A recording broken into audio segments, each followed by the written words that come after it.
Okay, I think we have got the IT issues sorted. Everybody, thank you so much for your patience here and sincere apologies about the IT issues. Um, I would just like to welcome everyone today for joining us for the webinar focused on COVID-19 and Canadian and US immigration developments. Today, we're joined by managing partners Stephen Green, Evan Green, and US practice director Tim Golden. If you have any questions, you can reach out to us at info@gans.com or by emailing the contact emails provided on screen. Don't forget to follow us on social media and sign up to our alerts where we provide the latest immigration updates and breaking news. And with that, I'll hand things over to our panelists. Thank you, Stephen, and hope everyone is staying safe this afternoon. So our goal today is to update everyone on what is actually occurring at the borders. And one of the big issues that we have is who can come in and who can't. And while the borders are officially closed to visitors, they are still open to essential workers. So Stephen, why don't you talk to us a little bit about what is essential and non-essential workers, please?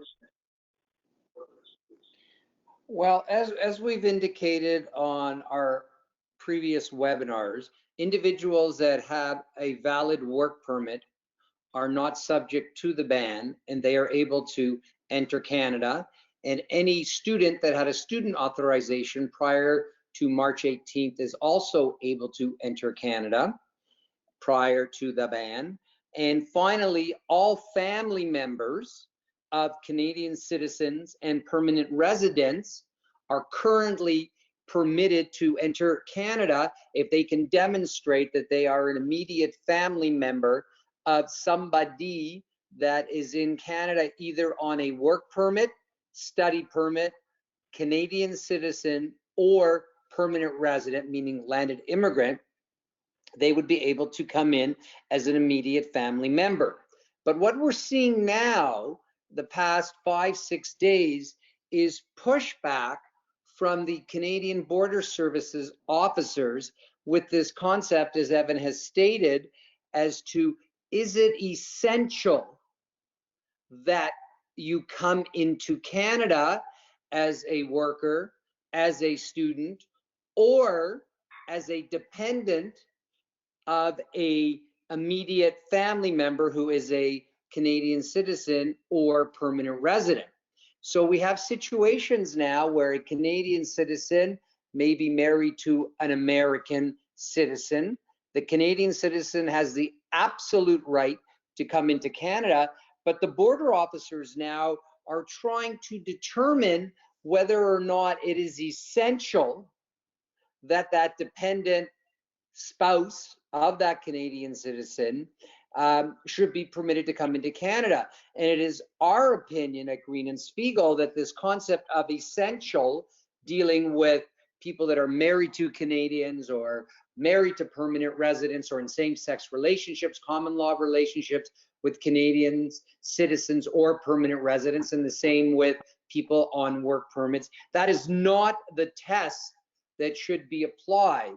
And therefore, we are recommending to all of our clients that they have a proper submission letter that you can provide to the border officer that it is essential that your immediate family member join you. And again, just by being, in our opinion, immediate family member is an essential reason for you to come into Canada, because remember, you cannot be coming for tourism, recreation, or entertainment.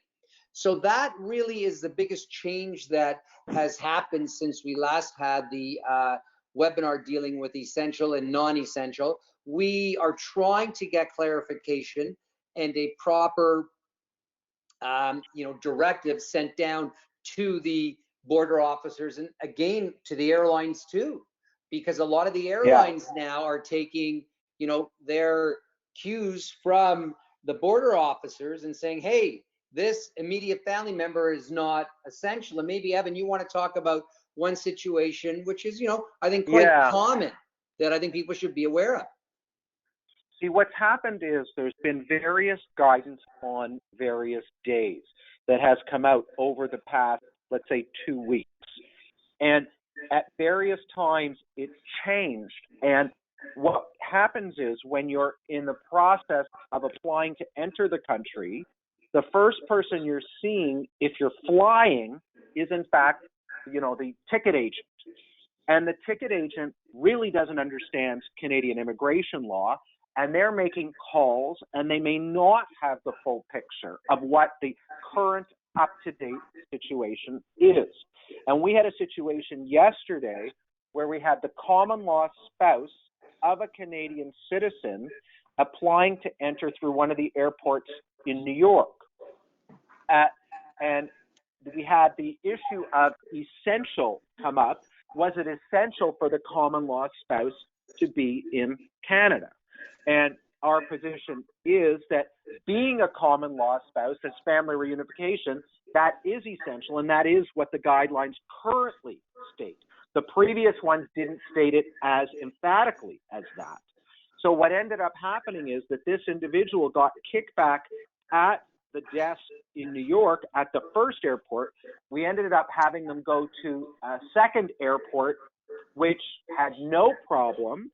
And once they were through the airline ticket agent, they then, of course, went through CBSA when they landed in Canada and had no problems when they entered in Canada.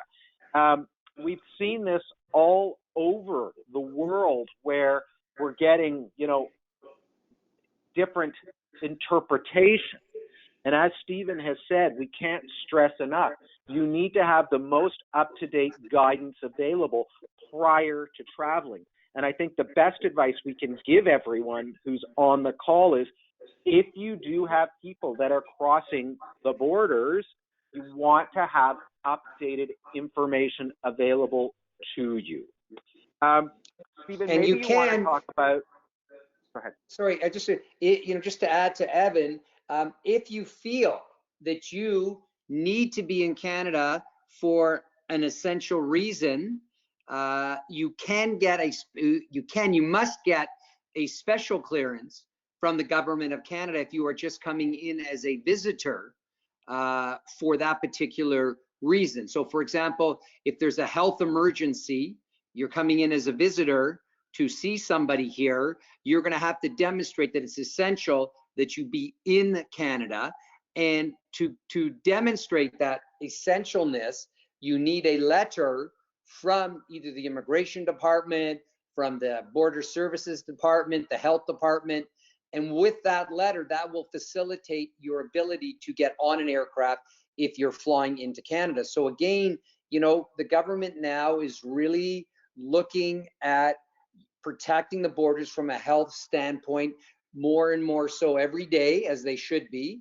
And you will now need that to board if you are just a visitor coming, but with an essential reason.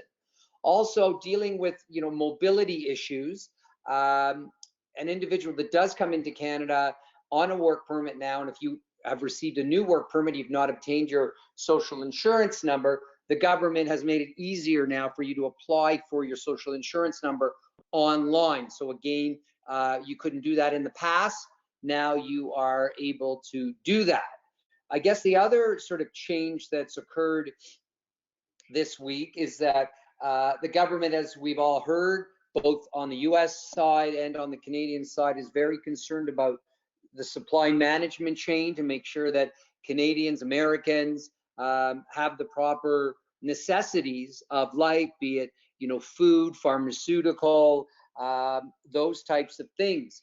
And therefore, what the government has stated is that normally if a person who is not a Canadian or permanent resident wants to work in certain areas of agriculture, coming to Canada as a butcher in the seafood area, beverage area, poultry area, they would have to recruit for a month to show that there are no Canadians available. Well, the government has determined there are no Canadians available, and therefore they're facilitating the entry of workers from overseas to help in our supply chain of various, foods and transportation. So again, it's an example of the government trying to help out in the food supply chain across Canada.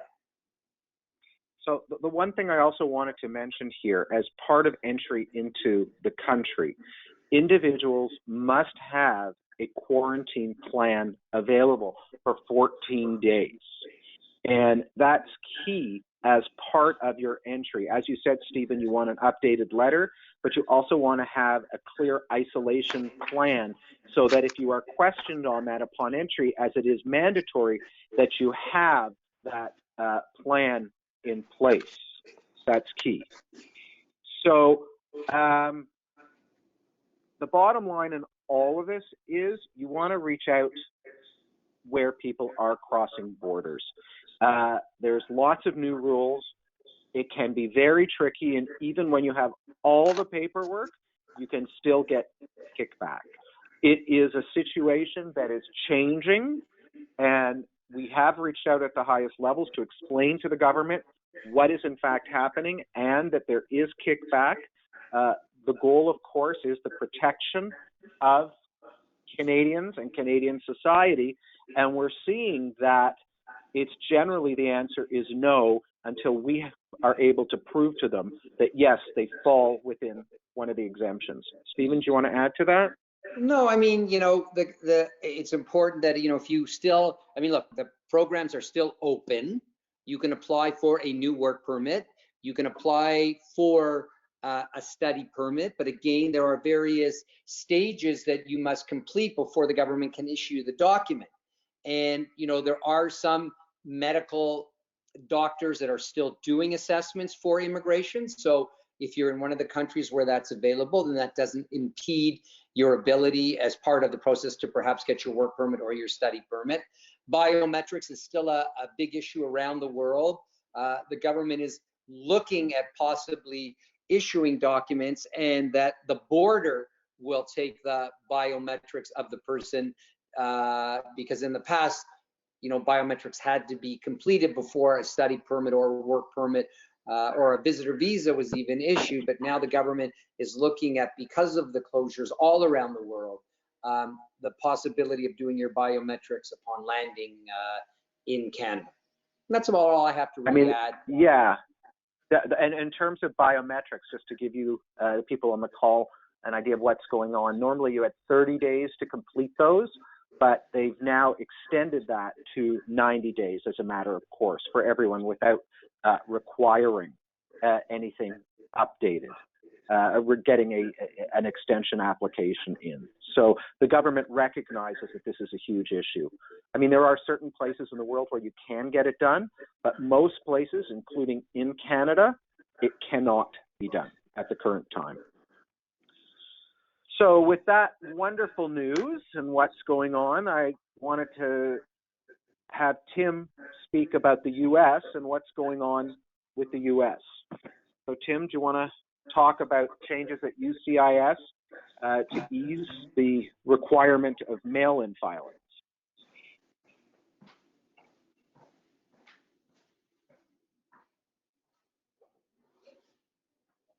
Did we lose Tim?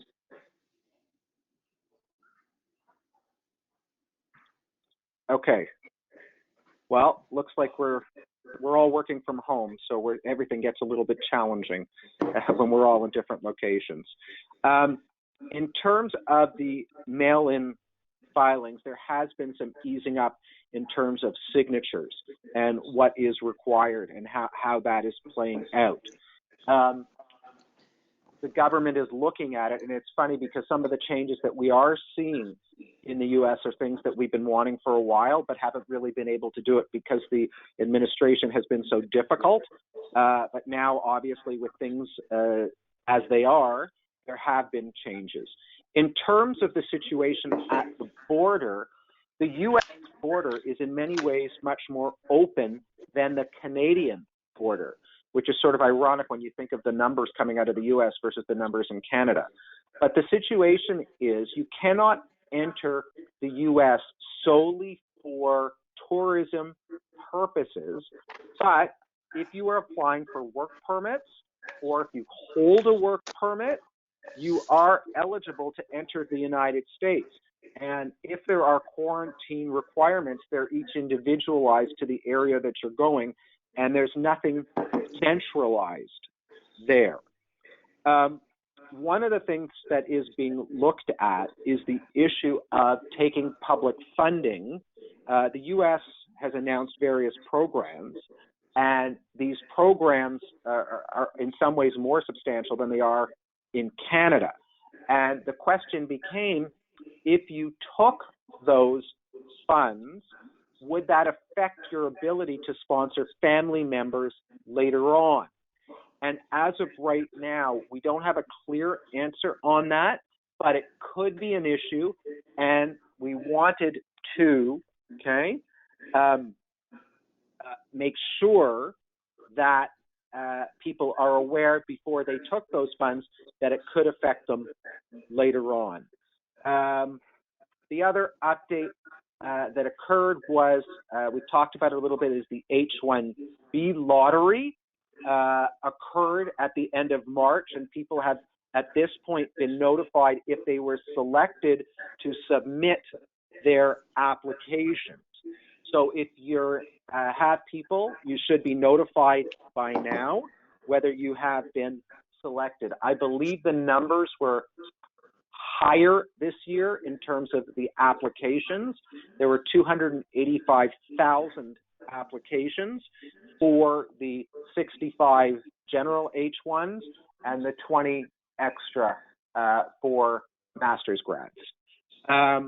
The other thing to be aware of is that the USCIS has suspended processing for premium processing, and that's where you pay the higher fee to have your case adjudicated in a faster period of time. That has been suspended during these times. So that's sort of our U.S. update that we wanted to go through. One of the questions I've been asked, are foreign passport holders who own Canadian businesses allowed to enter? Well, it's an interesting question. Stephen, what would you say to that?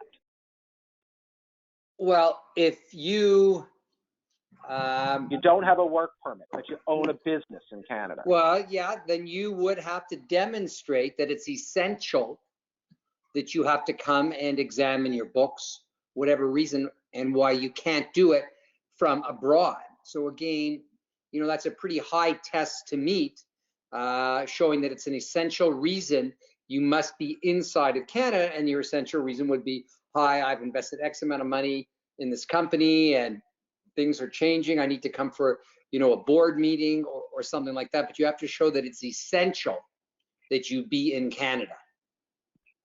It's an interesting issue also with, you know, a situation like this. Would you recommend applying at the port of entry at the land border, or would you recommend trying to fly in? What would you say?